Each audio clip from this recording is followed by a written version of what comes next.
Phone tapping కేసులో కేసీఆర్కు SIT నోటీసులు ఇవ్వడంపై బీఆర్ఎస్ వర్గాల స్పందనకు సంబంధించిన వివరాల్ని మా ప్రతినిధి రఘువర్ధన్ ప్రత్యక్ష ప్రసారం ద్వారా అందిస్తారు. మరోమారు నోటీసులు ఇస్తే ఏం చేయాలి, ఎటువంటి నిర్ణయం తీసుకోవాలన్న విషయమై బీఆర్ఎస్ అధినేత కేసీఆర్ సమాలోచనలు చేస్తున్నారు. ప్రస్తుతం ఎర్రవల్లిలో కేసీఆర్ పార్టీ కార్యనిర్వాహక అధ్యక్షుడు కేటీఆర్తో పాటు మాజీ మంత్రి హరీష్ రావు, జగదీష్ రెడ్డి తదితరులతో సమావేశమయ్యారు. ఇదే సమయంలో న్యాయవాదులతో కూడా కేసీఆర్ సమాలోచనలు జరుపుతున్నారు. మొదట సిట్ అధికారులు ఇచ్చిన నోటీసుకు వివరణ ఇచ్చిన కేసీఆర్ నిన్న స్పష్టంగా కొన్ని అంశాలను అందులో ప్రస్తావించారు. తాను మున్సిపల్ ఎన్నికల షెడ్యూల్లో ఉన్నాను, పార్టీకి సంబంధించిన అభ్యర్థుల ఖరారు చేసే ప్రక్రియ కసరత్తులో ఉన్న నేపథ్యంలో ఇవాళ విచారణ సాధ్యం కాదని మరో తేదీ నిర్ణయించాలని కేసీఆర్ నిన్న ఇచ్చిన వివరణలో చెప్పారు. ఇదే సందర్భంలో తను ఎర్రవల్లిలో నివాసం ఉంటున్నందున, ప్రస్తుతం ఎర్రవల్లిలో ఉంటుందని అక్కడికే విచారణకు రావాలని కూడా కేసీఆర్ అందులో పేర్కొన్నారు. అందులో ఆ సమయంలోనే 160 సిఆర్పిసి సెక్షన్ కింద ఉన్న నిబంధనలు కావచ్చు, అందులో ఉన్న వెసులుబాటును కూడా కేసీఆర్ ప్రస్తావించారు. ప్రత్యేకించి ఆ విచారణాధికారి 65 ఏళ్లు దాటిన వ్యక్తిని విచారణ చేయాలని కూడా తను ఎంచుకున్న ప్రదేశానికి వెళ్లాల్సి ఉంటుందని, దీనికి సంబంధించి ఎటువంటి పరిధులు ఉండవని కూడా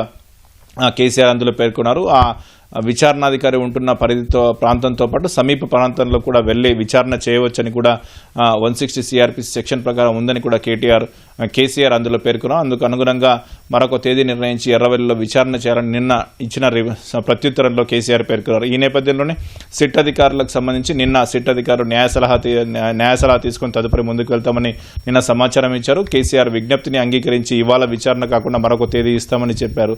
అయితే ప్రదేశం ఇక్కడ దానిపై ఇంకా ఉత్కంఠ కొనసాగుతుంది. కేసీఆర్ ఎర్రవల్లి కోరితే సిట్ అధికారులు మాత్రం నిన్న సిట్ అధికారులు ఇచ్చిన నోటీసులో హైదరాబాద్ పరిధి అని ఉంది కాబట్టి వారు నందినగర్లోనే విచారణకు సన్నద్ధం అవుతున్నట్లుగా సమాచారం అందుతుంది. ఈ నేపథ్యంలోనే ఒకవేళ సిట్ అధికారులు మళ్లీ నోటీసు జారీ చేస్తే ఏం చేయాలి, ఎటువంటి నిర్ణయం తీసుకోవాలన్న విషయమై కేసీఆర్ సమాలోచన జరుపుతున్నారు. పార్టీ నేతలతో పాటు న్యాయవాదులతో కూడా సంప్రదిస్తున్నారు. న్యాయవాదుల పరంగా కూడా తదుపరి న్యాయపరంగా అవసరమైతే లీగల్గా ఎటువంటి చర్యలు తీసుకోవచ్చు. ఒకవేళ పోలీసుల ఇప్పుడు వస్తున్న సమాచారం ప్రకారం నందినగర్లోనే విచారణ చేస్తామని పోలీసులు సమాచారం ఇచ్చారు. నందినగర్ లేకుండా కేసీఆర్ కోరుకున్నట్లు ఎర్రవల్లి కాకుండా వేరే హైదరాబాద్ పరిధి అని పోలీసులు ఒకవేళ నోటీసులో పేర్కొంటే ఏం చేయాలన్న విషయమే కేసీఆర్ సమాలోచన జరుపుతున్నారు. ఇవాళ బీఆర్ఎస్ లీగల్ టీం వాళ్ళు మాత్రం ఒక అభిప్రాయాన్ని స్పష్టంగా చెప్తున్నారు.